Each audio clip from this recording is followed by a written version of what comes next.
عندنا اصلاح التوخي يروح بيتنا يبقى مركز في الموضوع وشايله على صدره. بس برضه مفيش حد قال انه تعمد يعذب الواد لحد ما يموته. صلاح التوخي في الوزاره معروف عنه انه ظابط نظيف وجامد، مفيش قضيه مره يمسكها غير لما يجيب اخرها. بس بكره الناس كلها لما تراجع نفسها وتعرف ان ابني سليم بريء هيختلف الوضع جدا. صلاح التوخي همه الفتره اللي جايه يضايق الدنيا علينا، وهيدور علينا في بيوت الناس كلها اللي نعرفها. وانا بعمل حصر لاصحابه وقرايبه والدور بالكتير يا فندم. هيبقى الملف قدام سعادتك. مؤاخذة يعني دي عشر كلبش، ومش أي كلبش، ده كلبش مع ظابط. البوليس مراقبك انت وسلمى، ولو اي حد فيكم حاول يشوفه او يتصل بيه هتبقى فيه خطوره كبيره جدا على سليم. احنا هنفضل مراقبين بيت الواد اللي معاه اللي اسمه ابراهيم السني. عايز تليفون وخط بس ما تقولش باسم حد، انت عارف ان كل الناس اللي حواليا متراقبين دلوقتي. مين فريده دي بقى؟ كفاره دي تولع لنفسك كده وانت خارج من اعدام، انما انا خارج معلم على الحكومه. انا عارف انت والجدع مش خاين، بس انا خلاص بعد اللي حصل ما بقتش اثق في حد حتى لو ابويا الله يرحمه. احنا في السليم، وبعد كده اذا كان على زناتي قرشين هيسكتوه. ارجع اقرا ملف سليم الانصاري تاني يا وليد. يا سابل صدرك خلينا يا رب. انا السبب في كل اللي بيحصل ده. لو سليم اتصل بيكي بلغيني اللي بيعمله ده كله مش هيجيب نتيجه.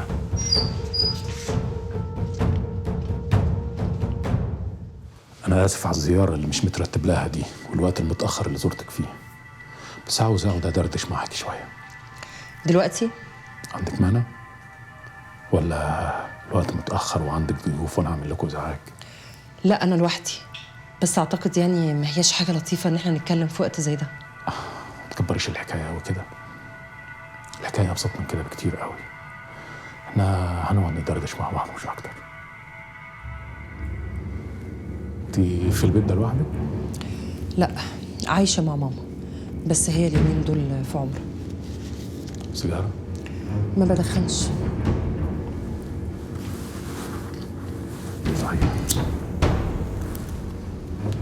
واضح انك ما بتدخنيش.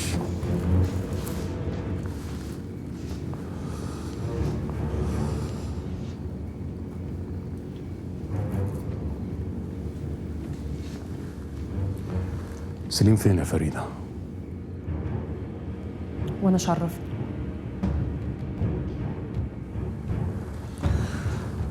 بص يا نسا فريده، يا ريت تحط نفسك مكاني وتفكري زي ما بفكر. شوفي خيالك ممكن يوصلك لحد فين. سليم ممكن يبقى فين. لا احط نفسي مكانك ولا تحط نفسك مكاني، ومتهيألي بقى ده شغلك وانت ادرى بيه. انا مش فاهم انت متعصبه ليه؟ مع ان الحكايه كلها كان مجرد سؤال ملهوش اي معنى. اكيد انا معرفش سليم فين. فاكر اتصل بيك اتصلت بيه؟ ما حصلش. قلت لك بلاش عصبيه، انا بتوتر من العصبيه جدا. بس تعالي نحكم العقل. سليم في الظروف اللي هو فيها دي اكيد هتصل باقرب الناس ليه. مامته واخته هم اقرب الناس ليه. طبعا، بس هو عارف كويس قوي ان مامته واخته متراقبين، يبقى مين اقرب لسليم منك؟ من الواضح ان حضرتك ما تعرفش ان انا وسليم كنا مخطوبين زمان وخطوبتنا اتفسخت، يعني مفيش اي حاجه تربطنا ببعض دلوقتي. بأمرك انك كنت معاه في النيابه، بأمرت انك من يوم الحكايه دي لحد دلوقتي بتوديهم بتروحي وتيجي على البيت. سلمى صاحبتي وطنط ناديه مربياني من واحنا صغيرين، فطبيعي جدا ان انا اقف جنبهم في مشكله كبيره زي دي. عندك حق، لكن انتوا سبتوا بعض ليه؟ صلاح بيه، انا سمحت لحضرتك تدخل بيتي في وقت غريب زي ده، وعماله من الصبح اجاوبك على اسئله ملهاش اي معنى بالنسبه لي. اظن لحد كده بقى كفايه قوي، ولو حضرتك كنت حاطط سليم في دماغك فانت حر، لكن لحد حياتي الشخصيه فمتهيألي ان دي من حقي انا لوحدي. ولا اعتبر نفسي في تحقيق؟ لا، مين قال انه تحقيق؟ ما احنا متفقين انها دردشه. ما اعتقدش ان انا وحضرتك صحاب، وحتى لو لا ده المكان ولا الوقت المناسب لحاجه زي دي. وانا بعتذر لك للمره التانيه، بس لازم تعرفي ان اللي بيعمله سليم ده هيضره اكتر ما هينفعه. اوعدك لو اتصل بيا هبقى ابلغه الكلام ده، مع اني متاكده ان سليم مش هيكلمني. في حاجه تانيه؟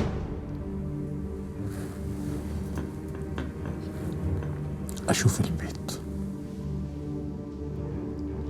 بس ده مش قانوني. على فكره في حاجات كتير قانونيه انا ممكن اعملها، بس للاسف هتأذيكي. انا بعمل ده لمصلحتك. اطلع اطلع.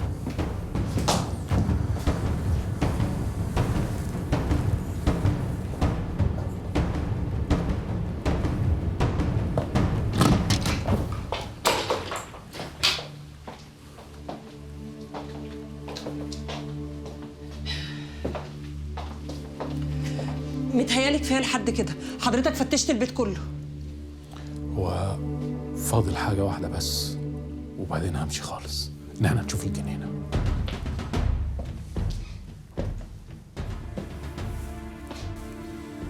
بس أنا ملاحظ إن عربيتك راكنة بره. ما انا مش دايما بركنها جوه، لما بكون هصحى بدري زي بكره الصبح كده بسيبها بره. وبعدين يعني ما كنتش اعرف ان حضرتك ناوي تشرفني النهارده وتضيع من وقتي ساعه، وانا ما بصدق اوفر دقيقتين انام فيهم. الشاعر بيقول: وما أطال النوم عمرا ولا قصر في الأعمار طول السهر. تشوف الجنينة؟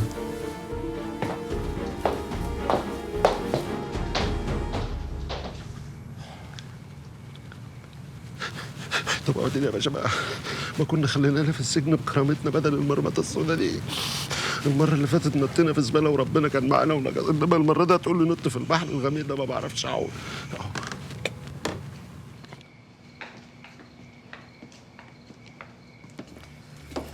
متهيألي كده ما بقاش فاضل حاجه تانية يا صلاح بيه. ده صحيح، بس أنا قلت لك من الأول إن احنا كنا بنطمن على سلامتك بس مش أكتر.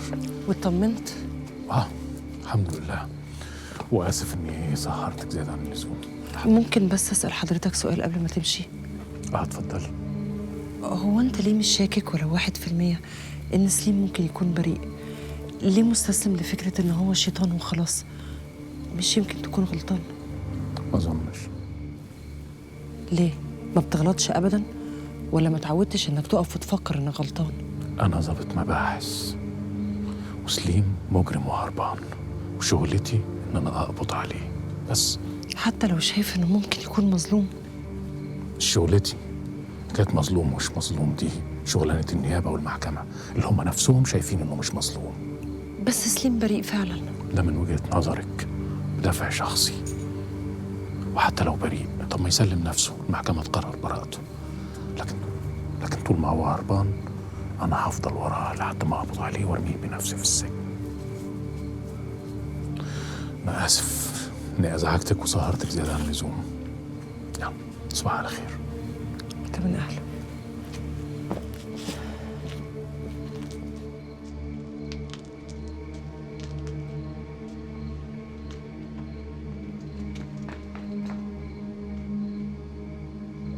بالعكس يا وليد، طريقة كلامها معايا شككتني فيها أكتر. يا ابني فهمني، مش معنى إن ما لقيتوش عندها إنه مش هيروح لها في أي وقت تاني، أو يتصل بيها أو تتصل بيه، أو تكون عارفة مكانه. طريقة كلامها معايا عن سليم ما بتقولش إن هما كانوا مخطوبين وهيتجوزوا والجوازة اتفركشت.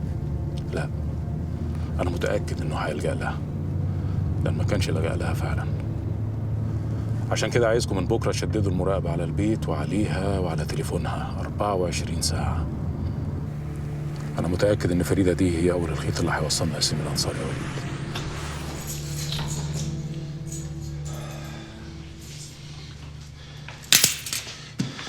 طب وبعدين يا سليم بيه؟ انا كل ما افتكر ان صلاح التوخي ده كان قريب مننا خطوتين ركب اتخبط في بعضيها. بس يا عم انت في ايه؟ ما بتفصلش، اسكت بقى شويه. الحمد لله يا جماعة، كويس إن هو عملها وجه وخلصنا منه، كده هيبتدي يدور عليك بعيد عن هنا. بيتهيألك صلاح التوخي مش هيشيل عينه من عليكي، هيفضل كل شويه ينط لك هنا. عشان كده لازم نفكر هنروح فين. انت كده حياتك هتعرض للخطر. ايه يا سليم اللي انت بتقوله ده؟ انت مالك؟ انا اشتكيت لك؟ انا موافقه يا سيدي. حتى لو موافق انا مش موافق. المهم دلوقتي خلينا ننام، على اللي احنا ضامنينه مش هيجي تاني النهارده. يلا قدام يا بيه والله ما هيجي لنا نوم يا سليم بيه.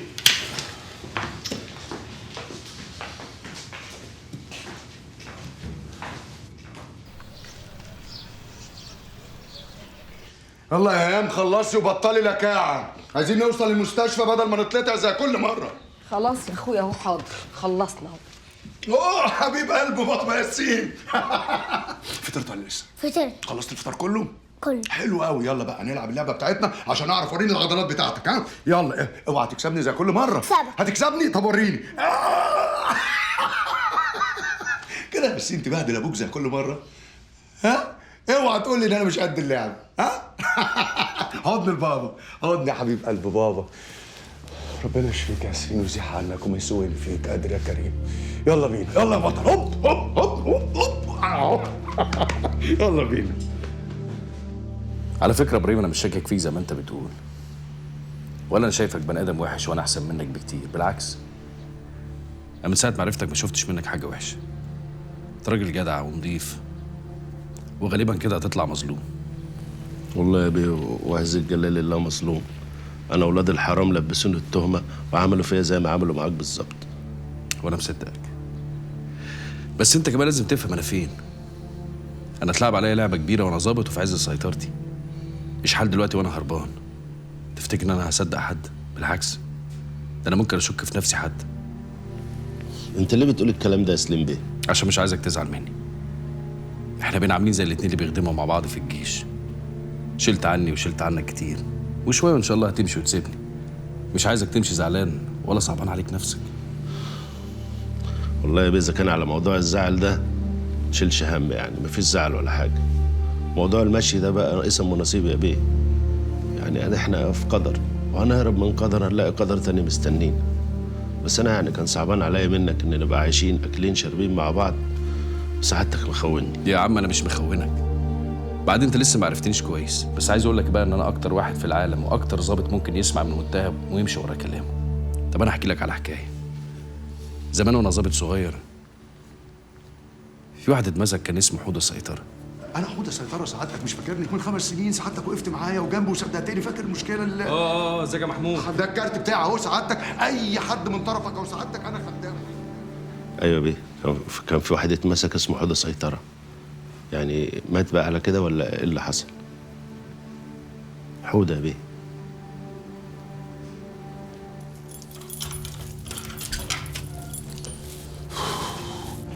بسم الله الرحمن الرحيم.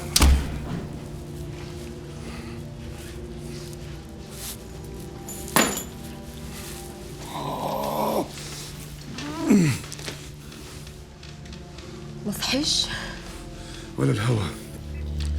يعني دي أول مرة ما أنت عارفاه يرجع من الجلسة مقدود زي ما يكون واخد علقة موت. إن شاء الله هيقوم وهيبقى زي الفل. صغير يا حبيبي قوي على اللي بيجراله ده. هو اصلا ما فيهوش حاجه عشان يستحمل العلقه دي كل يوم. الحمد لله ربنا يلطف بينا وبيه. احمد ربنا إن إحنا معانا فلوس نقدر نعالجه. ناس تانية عندها نفس الحالة ومعهاش. بقول لك يا هيام خشي أنت ارتاحي. أنت مهدودة طول النهار. لا راحت ايه؟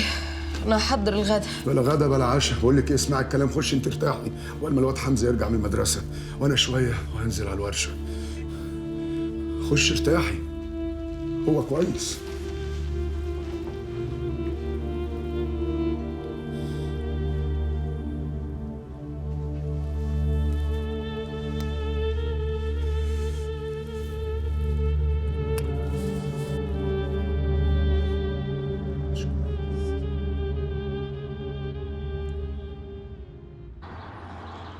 ما تسمع الكلام بقى يا حاج وتدفع له 100,000 جنيه عشان نسد بقه ونشوف الدنيا ماشيه ازاي بعد كده. ماشي يا نشأت، هرميهم له مع انهم حر ونار في جتة اهله. بس انا ليا شرط، لا يتكلم معايا ولا يهوب ناحيتي خالص. انا اليومين دول مش ناقص شبهه. والله الحاج عنده حق يا متر. انا بقول انت تروح تاخد الفلوس من عند الحاج من المكتب وتخلي الواد زناتي يجي لك هو ياخد منك الفلوس. اهو كده نبقى بعيد عن العيون وعن الحته كلها. عين العقل. بس يا جماعه انا كنت عاوز اخد رايكم كده في موضوع يخص الضابط دوت. ايه في ايه تاني يا متر؟ حصل حاجه تاني؟ ايه يا حاج؟ ما تهدى مالك في ايه؟ انا اعمل ايه بس يا متر؟ طب تصدقوا وتامنوا بالله ان انا ساعات بيتهيألي ان الراجل ده هيطلع لي في الحلم بالليل. انا مش فاهم يا حاج، انت مدي الواد ده ليه اكبر من حجمه كده؟ لا لا لا لا يا حماد بيه، الحاج لطفي عنده حق. احنا صحيح حطينا الضابط في خانه اليك، لكن الاحتياط واجب برضه يا جماعه. اهو قول له. انا بقول عشان ما نسيبش الموضوع كده، احنا لازم نعمل حركه نشد بيها ودن الداخليه عشان ما يولسوش مع الواد دوت. حركه ايه دي يا نشوت؟ انا هقدم بلاغ للنائب العام اتهم فيه الداخليه بالتواطؤ في تهريب الولد دوت والتهاون في حراسته. يا سلام، دلوقتي اقتنعت ان هم اللي هربوه. حاج برضه لا لا لا لا يا راجل. انت مش لسه قايل كده دلوقتي؟ يا سيادة النائب، هو كل اتهام لازم نصدقه؟ أنا نفسي مش مصدق، إنما سلو بلدنا نص التهم اللي موجودة فيها ما حدش بيصدقها. طب طالما انت شايف بقى ان الداخليه مش هم اللي هربوه، يبقى لازمتها ايه الدوشه دي كلها؟ اسم الله عليك، قلت إيه؟ دوشة. الدوشة دي بقى عشان الداخلية تركز قوي وتدور عليه وتجيبه، ما تسيبش الموضوع كده للزمن والنسيان. انا معاك يا متر في الموضوع اللي انت بتقوله ده، بس احنا برضه هنتهمهم بمناسبه ايه؟ احنا ايه علاقتنا بالموضوع اصلا؟ انت مالكش دعوه انت وهو، انا اللي هقدم البلاغ دوت بصفتي المحامي بتاع ام زياد، الولد اللي دمه راح في الارض، شهيد المنطقه. صحيح هو البلاغ هيطلع على فشوش، لكن يعني العيال اللي ما بيصيبش يدوش. ادخل. مؤاخذة يا حاج. خير يا سيد، في ايه؟ في واحد واقف بره مش عاوز يمشي غير لما يقابل حضرتك. ايه عايز ايه ده؟ بيقول في حاجه بخصوص استاذ تامر. تامر؟ يوه، هو انت يا بنتي ما عندكيش دم ليه؟ انت مش شايفه المصايب اللي انا فيها؟ عايزاني اعمل لك ايه يعني؟ همشي على الحيطه واعمل فيها السبايدر مان؟ ده ايه البرود ده؟ وبعدين هو انا يعني رمرمتي؟ هو ده وقت غيره يا حماره؟ يا شيخه بس بقى، بلا وحشك بلا بتاع بقى، والنعمه قفلتيني. طب لعلمك بقى، انا في وسط كل المأساوات اللي انا فيها دي ما كنتش بتغيبي عن ذهني سنتين على بعض. او النعمه. ايه ده؟ لا قولي وحياة امك لا انت قايله. طب اديني نبذه طيب. ايه؟ انت الفقريه عملتي برضك انت اللي في دماغك عناديه. طب لما تيجي بقى لازم تحكي لي الحوار ده بتفصيل التفصيل. ده انا معايا اصطفى سم السمام، هدوقك حاجه خطر. طب يلا ما تتاخريش عشان انت وحشاني جدا جدا وفوق جدا بشويه جدا. طيب مستنيكي. ايه ده؟ خلاص بقى يا بنت الرغاية. ماشي لما تيجي. يلا سلام. لا مش زعلان والله، ما زعلان، لما تيجي هتشوفي بنفسك. ماشي سلام سلام. يا بنت الفقرية، يا نفسي وانا عايز الحرب والنعم.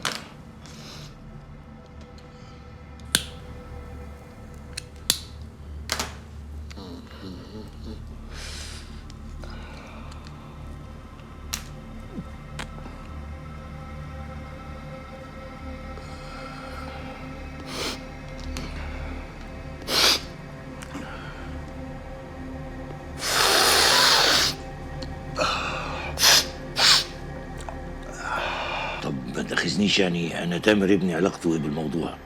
تامر له ثورجي ولا له علاقه بالسياسه؟ استنى بس يا حاج لما نفهم ايه الحكايه. بص يا حاج، الموضوع ده ولا له علاقه بالثورجيه ولا بالسياسه. الموضوع باختصار، الضابط ده زي ما ظلم زياد الله يرحمه وعذبه وقتله، ظلم كمان تامر ابن حضرتك لما حاول يلبسه التهمه، وظلمك انت كمان يا ريس لما حاول ياخد منك رشوه. ولا ايه يا جماعه؟ طبعا يا ابني عندك حق، كلنا ضحايا لظلم سليم الانصاري بس باشكال مختلفه. عشان كده بقى احنا ايه، محتاجين نحط ايدينا في ايدين بعض عشان نجيب سليم ونحاسبه على فعله. ولا انتوا عاجبكم اللي الحكومه عملته؟ ايوه، طب والحكومه عملت ايه؟ لان انا مش فاهم. هو انتوا مش عارفين ان الداخليه هي اللي هربته ولا ايه؟ يا راجل. اه طبعا، امال هو هرب ازاي يعني؟ طب المفروض انا اعمل ايه بقى؟ اشتكي الحكومه؟ طب فرضا ان اقتنعت ان اشتكي الحكومه، اشتكيها لمين؟ لربنا؟ ونعم بالله يا حاج، ما قلناش حاجه، بس احنا كمان نقدر نشتكي للناس. اه طبعا نشتكي للناس، نوعي الناس، نعرف الناس، نفضحهم، نضغط عليهم لحد ما يجيبوا سليم ويحاسبوه على فعلته، عشان يكون عبره لاي ضابط يفكر يعمل كده تاني. والله يا ابني عين العقل، عشان كده انا مش قلقان على مصر ابدا طول ما فيها شباب زي الفل زيه. انت قلت لي اسمك ايه؟ اسمي رامي درويش. الله ينور عليك. وعليك يا ريس، انت كمان حضرتك ليك دور كبير، مش برضه سيادتك عضو في البرلمان ولا ايه؟ والله احنا بنعمل اللي ربنا بيقدرنا عليه. يعني متفقين؟ متفقين على ايه؟ بص يا حاج، حماد بيه هيتحرك في البرلمان. تمام. استاذ نشأت زي ما هو في الجزء القانوني. تمام. واحنا من ناحيتنا عاملين حمله كبيره جدا في الجرايد ومواقع السوشيال ميديا، فيسبوك والكلام ده حاج، يعني عشان نوعي الناس ونفهمهم يضغطوا على الحكومه، ومش بعيد لما الناس تفهم يطالبوا باعدامه. ايوه، طب انا وتامر ابني علاقتنا ايه بالموضوع ده؟ احنا لا لينا في الاعلام ولا في السوشيال ميديا ولا في النت ولا في الكلام اللي انت بتقوله. بالظبط يا حاج، بس اصل الحكايه كلها بدأ من عندك، يعني كل المعلومات موجوده عند حضرتك وعند تامر. لو ينفع ناخد الكلام ده وننشره على لسانكم للناس، هيحصل نوع من المصداقيه وهيتضامنوا معانا. خصوصا ان انا حاولت اعمل الكلام ده مع مامة زياد وهي رفضت تتكلم لانها خايفه طبعا. خايفه ازاي؟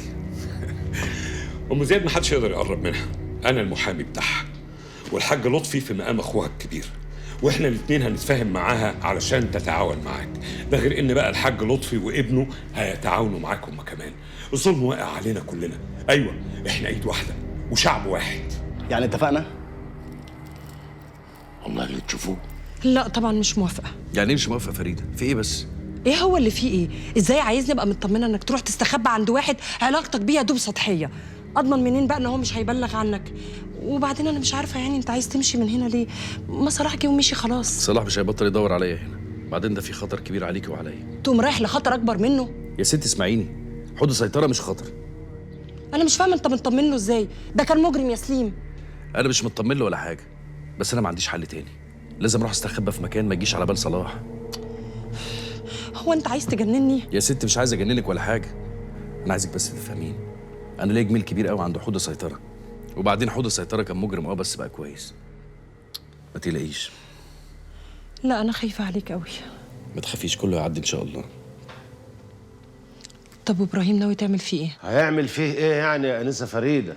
انا رجلي على رجله. انا واقف عشان خاطرك انت بس يا متر، لكن عليا الحرام من ديني ما هنزل على المليون جنيه مليم احمر. ماشي، خد ال100,000 جنيه دي دلوقتي، مشي نفسك بيها، روق نفسك كده ودلع نفسك. وبعدين احنا هنروح من بعض فين يا راجل؟ ده احنا في مركب واحده. ايوه الله ينور عليك، احنا في مركب واحده. يا ريت بقى تفهم الحاج لطفي الكلام ده، وتفهمه ان المركب لو غرقت هتغرق بينا كلنا، واولنا هو. بقول لك ايه يا زناتي، ما تجيب الفيديو اللي معاك دوت واجيب لك ال1,000,000 جنيه حته واحده، ونشيل الصيف من الشتاء. وبرضه الراجل متهدد من ناحيتين، ناحيه من الضابط اللي هربان، وناحيه التانيه من الفيديو اللي معاك. انسى يا متر، الفيديو ده هيفضل معايا لحد ما اموت، وفلوسي هاخدها يعني هاخدها. امين يابا؟ امين. انا برضو مصر ان انت مكبر الموضوع، وشايفه ان هنا امن مكان ليك. يا فريده بطلي زن بقى، ولازم افتح لكم البلكونه اوريكم كم المخبرين اللي واقف بره. مخبرين واقفين بره؟ انت شفتهم ازاي؟ ولازم اشوفهم، قالوا مكان صلاح هعمل كده. طب واحنا هنخرج ازاي والمخبرين دول واقفين؟ هنخرج. اهدوا بقى كده عشان لكم هنخرج ازاي.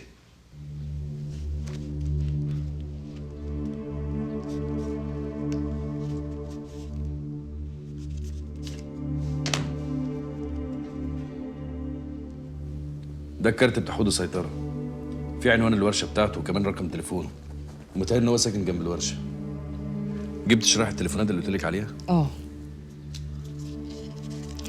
دول 3 خطوط غير بعض، كل شويه كده بدل ما بينهم، هتلاقيهم بيكلموك علشان ياخدوا بياناتك يحطوها على السيستم، يا اما هيقفلوا الخط.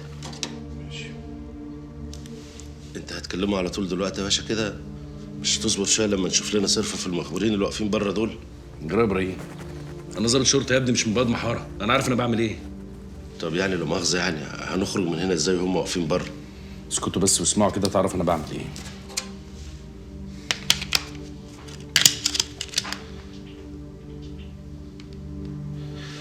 طب سعادتك يعني مالي ايدك من حوض السيطره ده؟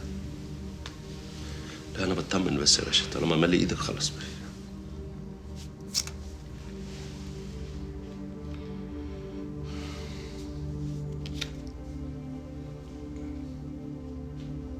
يا حوده، انا سليم الانصاري. والله يا فندم ساعات بحس ان احنا ماشيين غلط، وسليم مش هنا اصلا. زمانه في اسكندريه، في الصعيد، وقاعد بيضحك علينا وسايبنا مفحوطين هنا. سليم هنا في القاهره، وقريب مننا قوي كمان، ولعبه القط والفار دي لازم تخلص بقى. هنا فين بس يا باشا؟ احنا قلبنا الدنيا هنا، ملوش اثر.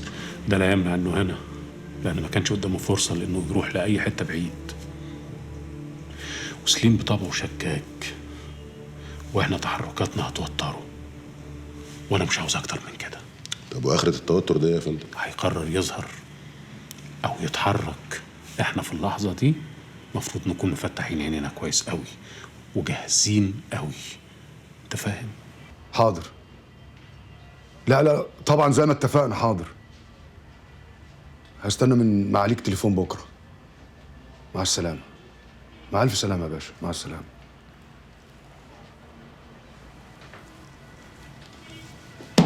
حودة، حودة، ايوه يا مالك يا اخويا مساهم كده ليه؟ بقول لك يا هام، انا عايزك في كلمتين مهمين. خير يا اخويا، كفل الشر. والله يا بيه انا خايف من السيطره بتاعك ده لا يسلمنا. بقول لك يا عم ابراهيم، احنا لسه في اولها. لو خايف امشي لوحدك، شوف هتروح فين. روح فين يا بيه؟ خلاص ده احنا بقينا قدر واحد. عن اذنكم انا اخش انام.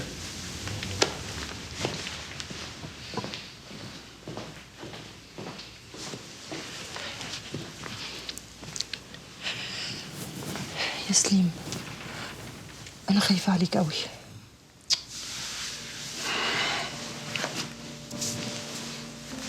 خايفه من ايه بس؟ ما تخافيش. بعدين هيحصل ايه اوحش من اللي احنا فيه يعني؟ ما خلص اللي حصل حصل. لا، في أوحش. ممكن يتقبض عليك، وممكن حد بعد الشر يحاول يأذيك.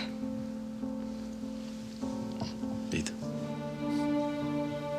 ده انت خايفه عليا بجد؟ هو أنت عندك شك؟ طب وخايفه ليه؟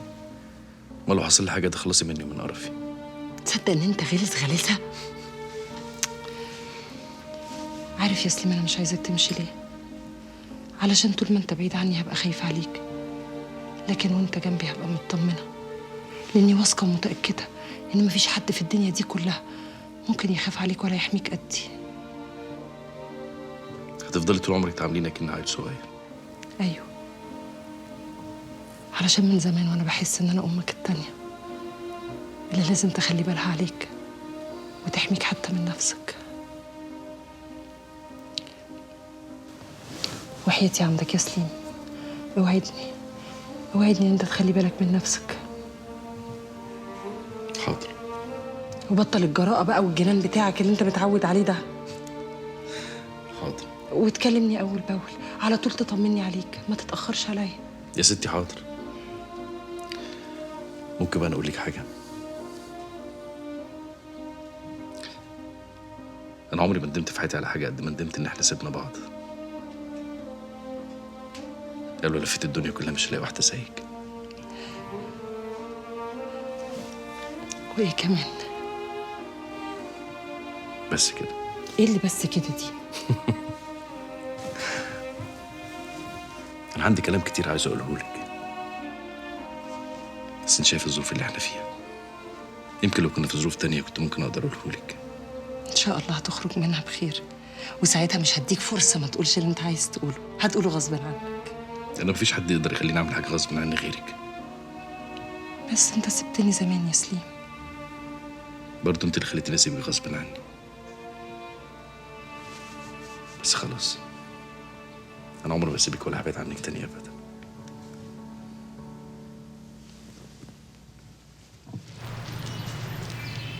ياه، مالكش حق يا حودة. كل السنين دي مخبي عليا، كل السنين دي مفهمني انك كنت مسافر بره وعملت حادثه هي اللي خرشمتك وبهدلت جسمك البهدله دي، وانت يا ضنايا كنت محبوس وعمالين يضربوا فيك لغايه ما طلعوا عينيك وبهدلوك. كنتش عايز اشيلك هم فوق همك يا هام. كفايه عليكي مشاكل العيال وبلاويهم. وسايبني اشتم في الراجل يومات يا حوده، ولولا كان بيتنا اتخرب واتبهدلنا اخر بهدله. مالكش حق، اخص عليك. عرفت بقى انا كنت بقفش عليكي ليه لما كنت بتجيبي سيرته؟ بل ايه اللي بيقولوا عنه في التلفزيون ده؟ كلام. هم بتوع التلفزيون وراهم ايه غير الكلام؟ قاعدين 24 ساعه بيتكلموا وبيضحكوا على الناس، والناس الغلابه هي اللي بتصدقهم بس. عشان كده انا كنت بحاول افهمك وانت مخك تخين. بس ده ظابط، ايه اللي يخليهم يعملوا فيه كده؟ هو ده اللي مجنني. يعني انت مصدق صحيح يا حوده انه مظلوم؟ انا مصدق سليم بيه من قبل حتى ما يكلمني. سليم بيه زمان صدقني لما كل الناس كدبتني، يبقى انا لازم اصدقه لما كل الناس تكدبه. ايوه يا اخويا، انا بس قصدي. بس ايه؟ الاثباتات اللي ماسكينها عليه. انهي اثباتات؟ ويا سليم بيه لما صدقني زمان كان في اثباتات؟ انا جربت دعم الظلم زمان، حاسس بمرارته، حاسس بالنار اللي فيها سليم بيه.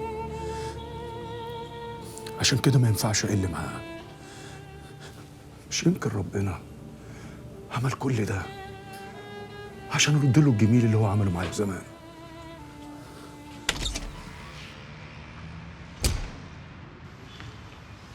خير مالك؟ فريده كلمت اخت سليم واتفقوا ان هم يروحوا المقابر هي وامه عند مقبره ابوه. امر ابوه؟ طب والكلام ده هيحصل امتى؟ كمان ساعتين. يبقى سليم عاوز يشوف امه واخته، وفريده هي الوسيط. طب ده كويس قوي. جهز نفسك بسرعه علشان نبقى في شرف استقباله.